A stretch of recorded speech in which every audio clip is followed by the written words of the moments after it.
Well, if you've watched any TV at all lately, you know several political action committees are working hard to influence the election later this month. In fact, they've spent hundreds of thousands of dollars on ads attacking candidates that they disagree with. Tonight, ABC 15's Tim Vetcher looks at one ad from a group known as the Club for Growth and their attack on Arizona Congressman Paul Gosar. The file on Congressman Paul Gosar. The Club for Growth Action clearly doesn't agree with what Paul Gosar did during his first term in Congress. Went to Washington 18 months ago. Quickly became part of the problem. The PAC is running several ads in Arizona in the hopes of sending Gosar down to defeat. Gosar voted to raise the debt ceiling by more than $1 trillion.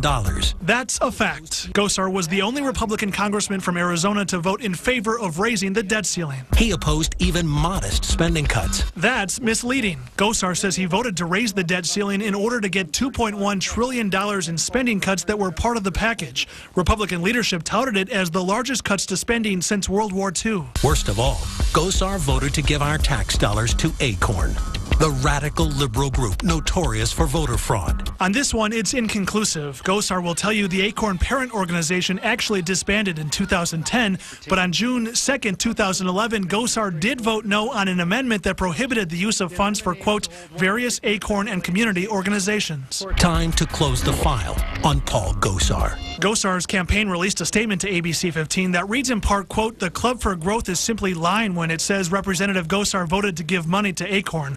The club has spent about $620,000 to buy a congressional seat in rural Arizona. This Wall Street group does not represent the values or concerns of rural Arizona. Club for Growth Action is responsible for the content of this advertising. I'm Tim Vetcher, ABC 15 News.